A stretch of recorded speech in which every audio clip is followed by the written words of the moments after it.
The filmmaker of tonight's film is a filmmaker we're happy to have back for the third time. We were just talking backstage. He comes every 4 years, and so we were due for a new movie, and we got it in spades. It is incredibly textured, incredibly smart, and above all, incredibly moving. So it is with great pleasure that I bring to the stage right now, Drake Doremus.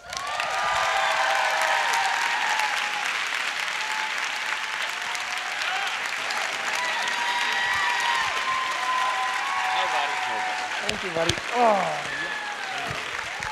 Thank you guys so much for coming tonight to the world premiere. We are so excited to show it to you guys. These are the best audiences in the world. Every time I'm here with a new movie, it's just, I don't know, it's my favorite. I love you guys. Thank you so much for coming, and thank you, Michael, for having me back. You've been an amazing supporter over the years, and it means so much to me. Thank you to the volunteers. You guys are incredible. You guys make this thing happen.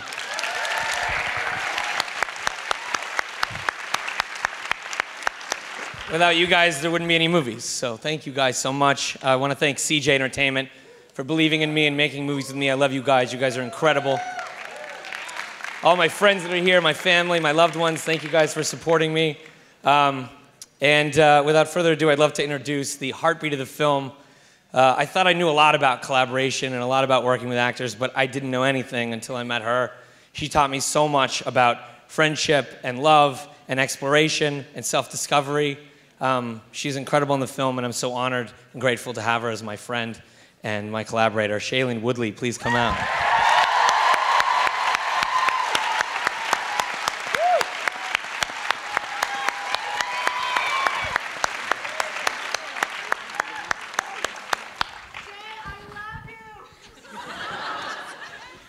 I'm just going to say that if this movie was the most vulnerable thing I think many of us have ever done in our lives, and I don't want to say much more other than I hope it takes you on the emotional roller coaster that it took all of us on, and just know that it feels like a diary entry in moving picture.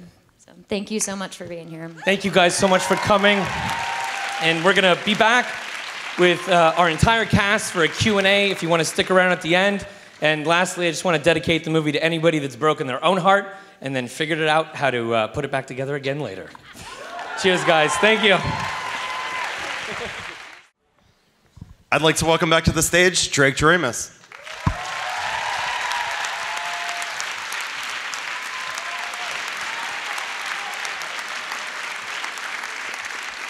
Thank you guys so much.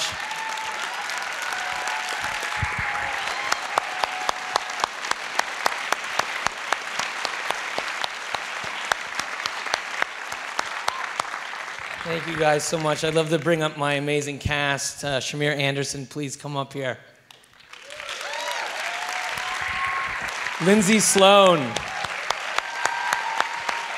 that back there for you. Matthew Greg Gubler. Jamie Dornan. Sebastian Stan. And Shailene Woodley.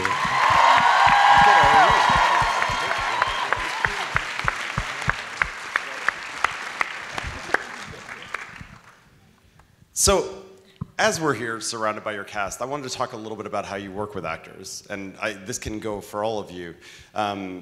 You've spoken a lot about other films, you've done a lot of improvisation. When you come to it, how much do you have? How much does everyone else bring? What's the process there? Well, we start with an 80-page outline. It's pretty specific. Mostly what's in it is stuff that's not in a normal traditional script. So a lot of backstory, subtext, plot points, things like that. And then through the rehearsal process and through collaborating, everybody throws in ideas. It's like a stew of feelings and emotion where everyone just throws it in, and by the end, it's the movie. So it's just about trying to propose self-realizations from each other to each other every day, and to push each other to be honest, and that's kind of how it begins. But dialogue's not in it. There's no dialogue in the outline. Very little, and then these amazing actors start to bring it to life, and we experiment and then explore. I wanted to ask the three of you, you spoke at the beginning about how personal and how raw and real it is. And I can only imagine through that process, there's some piece of you that's really just living the character for quite some time as you're shooting it. What's that experience like for you? Really vulnerable. Yeah. But amazing. I mean, look, every single day was just an exploration of, I think, our own identities in so many ways. And I signed on to this movie 2 weeks before we began filming, which was really daunting because there wasn't really a script and I didn't know exactly who the character was. But when you have someone like Drake who creates a container of such safety and comfort, he really invites you to be as vulnerable as you possibly can. And I just feel so fucking grateful to work with you guys because every single person here is so giving and so honest and so open. And I think had we had any other cast, really, you created like an alchemy somehow where we just got to be real with one another and get to know each other in a really raw way very early, which allowed, I think, us to feel safe enough to deeply explore the characters the way we needed to. I want to ask, for the rest of the cast, were there things you felt like you learned from each other, not just as people in that raw way, but also as actors, as performers?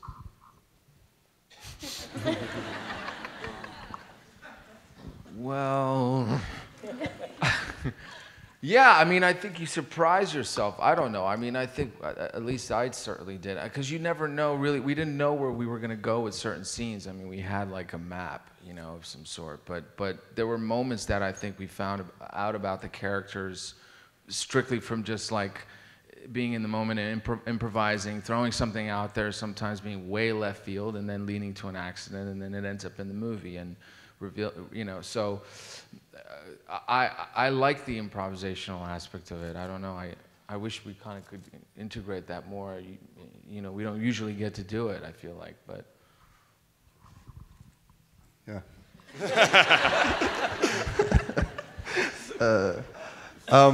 No, I'll echo what Sebastian said. You know, it's kind of like terror. Like, I think doing movie, like acting for a living is genuinely terrifying.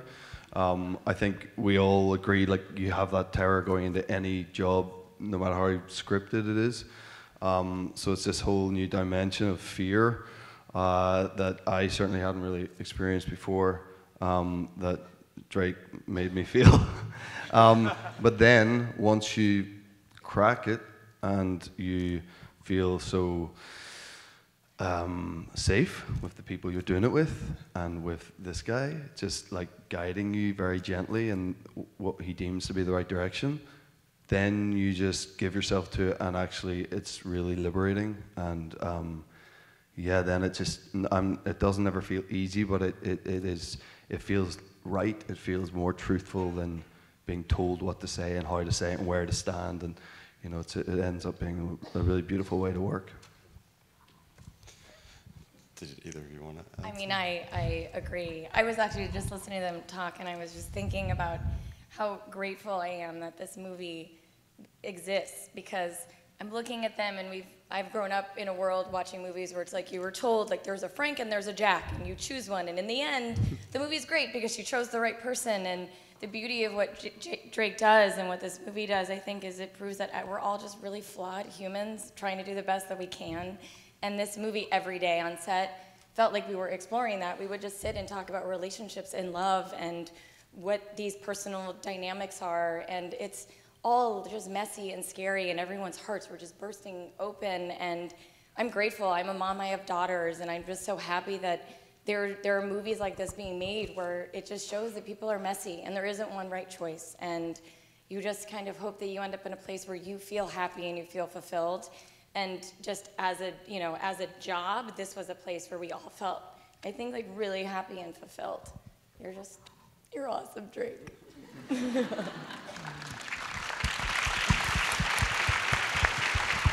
I'm cutting off your applause to say I've had the great pleasure of working with Drake like 47 times in my career.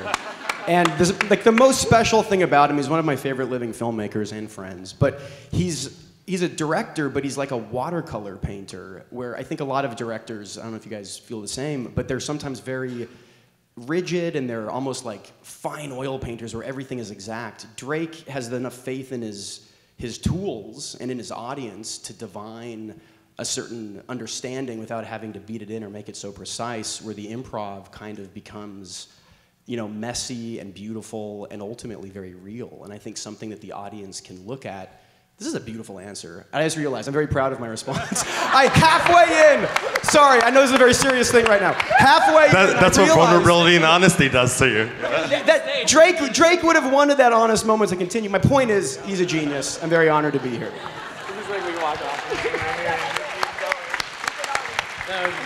All right, I'm going to open it up to the audience. Does anybody have any questions? Right here. Yes, I was wondering if you could talk about the editing, because what I found very unique was when you had dialogue coming back and forth. There were some moments where like you could almost hear their thoughts, but then you cut to the next shot, and then you actually heard them continuing the conversation. Can you tell me your inspiration and reasoning behind it? Yeah, there was a mistake with the DCP and everything was out of sync. Unfortunately, but the good news is there's no movie after this, so if you stay in your seats, we're gonna run it again. Because God knows you wanna sit through that. You know, I had always wanted to try that and was really inspired by certain filmmakers, particularly Soderbergh and what he does. And, you know, I was just so curious, this idea of lingering on people's faces, on emotions and on moments after they're done. Because what was more interesting to me in watching the dailies for this movie was what happened after a line or what happened after a moment. So I kind of wanted to stay in that and let that marinate and ruminate. And then putting some dialogue on top of that that's tangential to that kind of created something really interesting for me. So we started playing with it in the first bar scene between Frank and Daphne, and then from there we kind of formulated this style. But it was really fun to just take a risk and try something different. So that was kind of the genesis of it. Over here. How much of the movie was scripted and how much of it was improvised? So it's a little bit off the 80-page outline question, but how much of the movie was scripted and how much of it was improvised? The story is totally scripted, so everything that happens to the characters and everything they feel is in there. But what's not is the execution of it and the truth of it. And it was different every take, and that was what was so exciting about it, is, like Sebastian said, there would be a mistake or there'd be an accident, and then that would turn into something else, and then give us another idea. So the execution is totally not in there. That's what's so special about it. But the ideas are all there. Yeah. Can I just add to that? The way that it worked, most of the time, not all the time, there's one scene that one of our dinner scenes are smoking 1,000 cigarettes over a 2-hour period, where he'd say, well, you know, say something like this, have fun. And then we'd sit there for 15 minutes and have a conversation and go, is he ever gonna cut? Or are we just gonna keep talking? And then he'd come back afterwards and he'd go, I really loved what you said here, and I loved your reaction to this, and I loved this. So keep those elements incorporated in the next take, but then change everything else and have fun again. So it was super creative in that way, and also challenging, because it forced you to think outside the box and not get stuck in any particular dialogue rut. I think the key, too, is just trying to force the actors to listen. I mean, a lot of times if you have a line to say and a mark to hit, that's all you're focusing on. But for me, great performances are when you can tell an actor's listening and they're letting what's happening genuinely influence them in that moment. So that's what I'm trying to get. Can you repeat that? Right here? Yeah.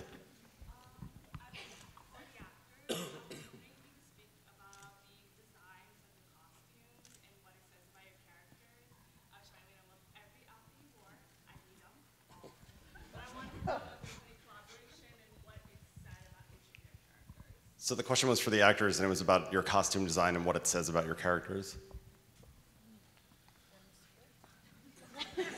Well, I mean, Cardigans. I guess like cardigans. from an obvious point, like Jack, my character, seems to be the sort of safer bet, let's say. And I mean, in saying that, I fell madly, deeply in love with Sebastian Stan watching that movie.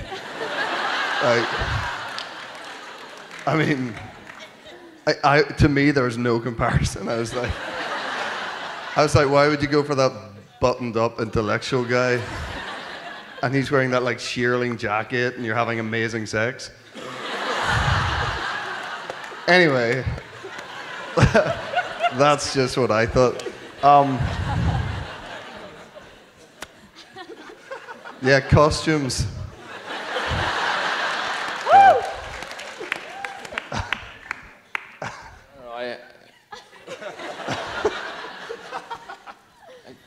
really liked that jacket, and I kept it. And that's all I have to say about it. No, I think we all had some of our own clothing, right? People wear the same thing every day sometimes, especially. Yeah, I mean, the jacket and things like that. But yeah, sometimes why, get rid of something if it's great. So, but you had a lot to do. You had a lot. Our costume designer was epic. She was amazing. There was something like 60 or 70 changes for Daphne in this movie, which was so much fun because we did get to explore and try different things. The inspiration was more so just kind of mirroring her artistic self. And we figured she'd shop at a lot of thrift stores. That was kind of the idea of it, and probably went home and used to sew some of her own clothes. And she's just kind of an eccentric person in her artistry, and that's what we wanted to show with her costume. Down here. Hi. I'm just wondering, like, as people who are involved in the production of something like this, I'm sure that you take certain things away from it, but as an audience member, what is different in that experience watching the movie? Like, what do you take away as an audience member? So what do you take away from it being audience members and watching the movie, especially given the extensive editing process, et cetera? well, for me personally, just I've never seen it with an audience, so listening to you guys laugh and groan and cry and feel was fucking awesome for me. But it's also excruciating, and I'll never see it again because it's too hard and it's out of sync, so fuck it. What about the next show? I don't know. I mean, that was my third time when I've seen the movie, and I was just gonna say, you know, I was like so proud of it. I really am. I'm so happy to be a part of this movie with these people, like with these amazing actors and this fucking guy. I mean, it kills me, but like in the greatest way, because I know we've all had a conversation like that, or we've heard a friend come and talk to us about something. Like there's something that you have to relate to the thing. Like otherwise, I don't know, maybe you need to go and like live life a little bit. But like, anyway, so I've gotten way better at actually just backing the fuck up and just enjoying the thing for outside of me, you know? I'm gonna make sure we get to the balcony if there's anybody up there. Okay, I'll go back down here. Here? Is there somebody? I'll get to you next. We'll go.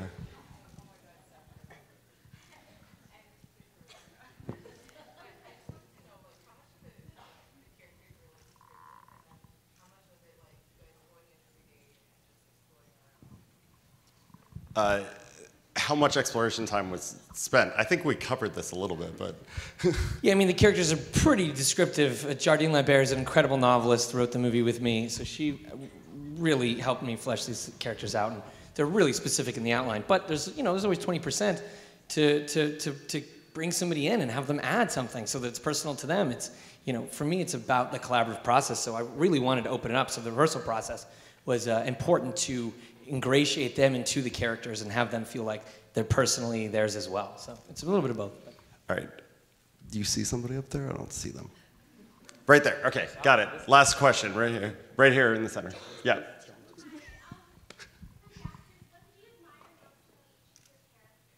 So the question was for the actors, what do you admire most about each of your characters? / yourselves. I appreciated Jack's honesty. I consider myself a fairly honest person. I think it's a great way to live your life. That's for free. You can have that. Stay honest, everybody. Honesty gets you far. No, but it's funny because when Drake first was talking to me about this, he kind of. It was kind of a little bit open about who, like, I think he said the same to Sebastian about, like, who did you gravitate more to Frank or Jack? And I think you considered the idea of both, but I was like, Jack. Because I just felt closer to him, I guess, in myself, and a lot of that was led by like someone who's sincerely trying to do the right thing a lot of the time, and I'd like to hope I have him like that, and so I was drawn to that, and I've forgotten the question. Well, yeah, I mean, it's tough because I would never condone some of those actions that my character's doing. I mean, heroin? No.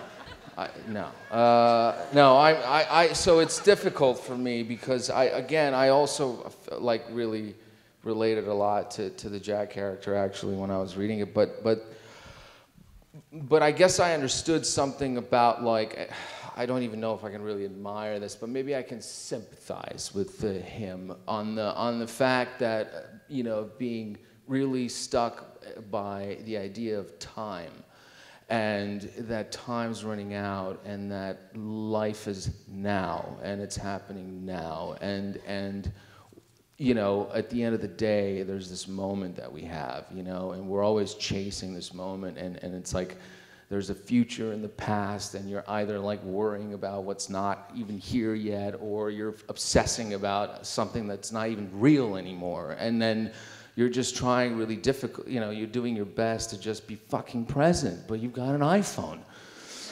And that's gonna keep you going. But anyway, maybe this is going somewhere else. But I guess what I really liked was, it was just like I saw this guy as like, he's just trying to figure it out, how to be like himself in a world that's like throwing a lot at him. He doesn't have the tools. And so I had more sympathy rather than, I don't know what you said there.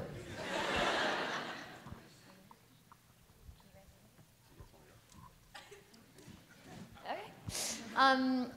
I really love her wardrobe. I admire that about her. There are so many moments in this movie where I'm very different from Daphne, but there are many moments where I question whether I was Daphne, because the line between fiction and reality kind of became a little bit blurred at times because of the honesty that we were all sharing with one another. And so I think more so than what I admire about her character, what I admired about having the opportunity to play her was it made me ask questions to myself that I would never normally ask. And it made me evaluate and reflect on decisions and habits and patterns in my life that kind of juxtaposed where she was at in her life, but held a mirror up to myself at the same time. And honestly, this movie was like therapy. The amount of self-work and self-discovery that happened to this is the first time I've been able to watch it objectively, because every other time has just felt like a hot mess of tears looking at all the different chapters of your life that kind of melted away during the process of filming this. But yeah, I think it was my gratitude and admiration was the opportunity to explore myself through her and hopefully become a better person because of it.